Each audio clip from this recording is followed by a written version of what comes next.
et bienvenue sur Tesla Alsace. Alors une petite vidéo d'info aujourd'hui, notamment sur Electrek, un aperçu de la version 11 du software pour nos Tesla, enfin si je puis dire. Alors j'espère que ça va bientôt arriver sur nos Model 3 notamment.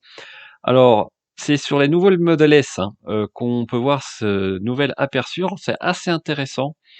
Sur cette première photo, vous voyez qu'il y a une disposition complètement différente des panneaux, puisque là, le côté gauche, vous avez le Wi-Fi, l'heure et un petit display de la voiture, probablement parce que peut-être que la voiture là est en mode parking. Et puis vous avez le GPS qui est tout petit. Puis vous avez un onglet multimédia à droite avec la musique.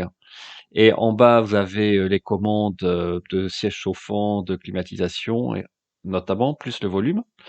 Mais, quand on regarde sur d'autres photos, notamment celle-ci, vous voyez que là, on doit pouvoir étendre le menu à gauche avec les différentes fonctions et raccourcis de la voiture, notamment pour ouvrir évidemment les coffres, le port de charge, condamner ou pas les portes, la luminosité de l'écran, allumer les caméras entre guillemets, commander les rétroviseurs et aussi le volant. Donc on voit là qu'il y a un aspect vraiment différent de la disposition de l'écran, et on retrouve aussi notamment sur cette photo le menu plutôt classique à gauche des différentes fonctions, avec cette fameuse fonction Smart Shift que je connaissais pas honnêtement, et qui a priori vous permet à la voiture de savoir toute seule si vous voulez avancer ou reculer. Donc ça c'est comme intéressant. Notamment quand vous garez, la voiture passe entre guillemets la marche arrière, si je puis dire, automatiquement. Vous n'utilisez pas le commodo. Donc ça c'est intéressant, ça utilise les capteurs et les caméras tout autour, mais bon, vous pouvez toujours commander manuellement la, la marche arrière, a priori, et autrement, vous voyez, vous avez les commandes au volant avec le retour haptique. Par contre là, il n'y a pas le nouveau volant type aviation sur ces photos. Donc là, c'est quand même une information très intéressante, avec un nouveau launcher, comme précise Electrek, un widget pour la navigation en haut à gauche, l'application multimédia, et on voit là, voilà, l'aspect des contrôles rapides à gauche, comme je vous ai montré, et puis en haut, vous avez l'aspect du mode sentinelle, le home link apparemment, une petite notification, peut-être pour des alarmes, le Bluetooth et le Wi-Fi avec le nom du driver en haut à gauche, donc, et un aspect carré des onglets maintenant, ou des icônes, alors qu'avant c'était plutôt rond, donc c'est assez intéressant. Et j'ai hâte qu'on ait cette nouvelle version V11 sur nos voitures. Et par contre, ce qu'on ne voit pas sur ces différentes photos, c'est le fameux mode 360. Là, je suis vraiment curieux quand même comment ils vont pouvoir installer cette version de vue d'oiseau s'il n'y a pas de caméra au niveau du pare-choc avant, notamment pour visualiser ce qui se passe devant la voiture. Oh, jeez.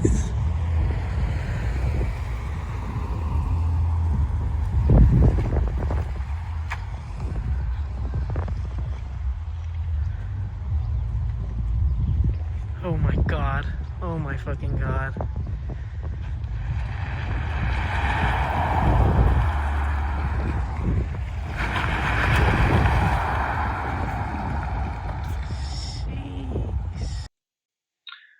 Alors, je voulais vous montrer ici, bah voilà, de Tesla Motors, une vidéo sur les nouvelles Model S, prise au dépourvu, si je peux dire, avec des accélérations fulgurantes, c'est le moins qu'on puisse dire, en sortie de ce parking.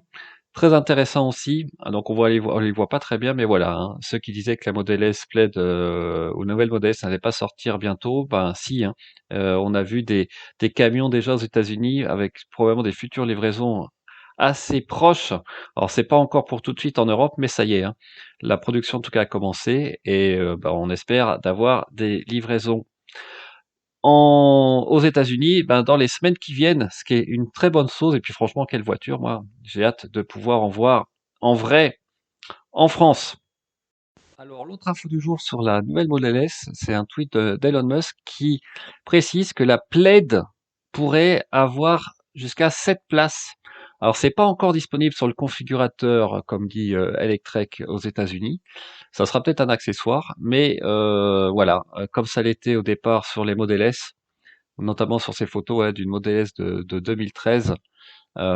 Pour les enfants, ça peut dépanner, comme on dit. Et, par contre, ce qui est intéressant, c'est qu'a priori, il ne parle pas de la Model S classique et ni de donc pas de la long range, ni de la Plaid Plus. Mais bon, on verra. Je vois pas pourquoi la Plaid Plus, par exemple, ne pourrait pas l'avoir. Peut-être parce que le pack batterie est plus gros, mais enfin, c'est intéressant de voir que la Model S, voilà, va vraiment être une voiture, notamment la Plaid, une voiture ben, bien astucieuse. Si en plus on peut avoir cette rangée entre guillemets, enfin c'est pas vraiment une rangée, mais ces deux sièges supplémentaires qui peuvent être utiles pour les grandes familles. Voilà, bah écoutez, j'espère que cette vidéo vous a plu. Je vous souhaite une très bonne semaine. N'hésitez pas à vous abonner, à mettre des pouces bleus et surtout mettre des commentaires. Je prends beaucoup de plaisir à vous répondre. Et on se dit à très bientôt sur Tesla Alsace. Au revoir.